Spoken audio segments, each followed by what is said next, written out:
நம்ம இப்போ பிரண்டை ஊறுகாய் செய்ய போகிறோம். அதுக்கு தேவையான பொருள்லாம் வந்து பிரண்டை, நம்ம தக்காளி, மிளகாய்த்தூள், வெந்தயப்பொடி, கடுகு பொடி, உப்பு, மஞ்சத்தூள், பெருங்காயப்பொடி, இதெல்லாம் தேவையான பொருள்லாம் ஃபஸ்ட்டு எடுத்து வச்சுக்கணும்.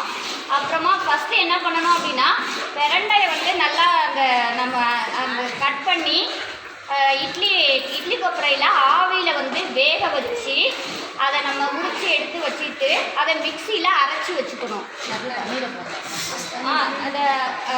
அதை வந்து வேக வச்சோன்னா நல்லா குளிர்ந்த நீரில் வந்து அதை வந்து போட்டு எடுத்துட்டு நம்ம அதை உரித்து மிக்சியில் எடுத்து வச்சுக்கணும்.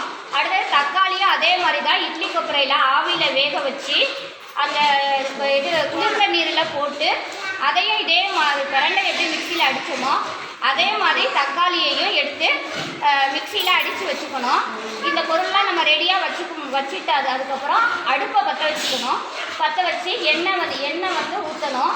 எண்ணெயை ஊற்றின அப்புறம் கடுகு பொடியையும் வெந்தய பொடியையும் அந்த எண்ணெயில் போடணும். போட்ட அப்புறம் நம்ம அரைச்சி வச்சுருந்த பிரண்டையும் தக்காளியையும் எடுத்து அதில் ஊற்றி கிளறி விடணும். நல்லா கிளறிக்கிட்டே இருக்கும்போது நம்ம மிளகாத்தூள், மஞ்சள்தூள், உப்பு, பெருங்காயப்பொடி, மஞ்சள்தூள் இதெல்லாம் வந்து அதை வந்து அதோட சேர்க்கணும். சேர்த்து நல்லா கிளறிக்கிட்டு இருக்கணும். கிளறி லாஸ்ட்டாக வந்து எப்படி அதை பதம் இந்த ஊறுகாய் வந்து ரெடி ஆகிடுச்சு, இந்த பதம் எப்படி அப்படின்னு நம்ம எப்படி தெரிஞ்சுக்கணும் அப்படின்னா, அதனுடைய அந்த எண்ணெய் வந்து பிரிஞ்சு மேலே வந்து வரும்.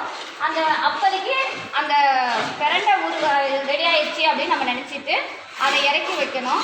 இறக்கி வச்ச அப்புறம் சிறிதளவு சேர்க்கணும். அதெல்லாம் அப்புறமா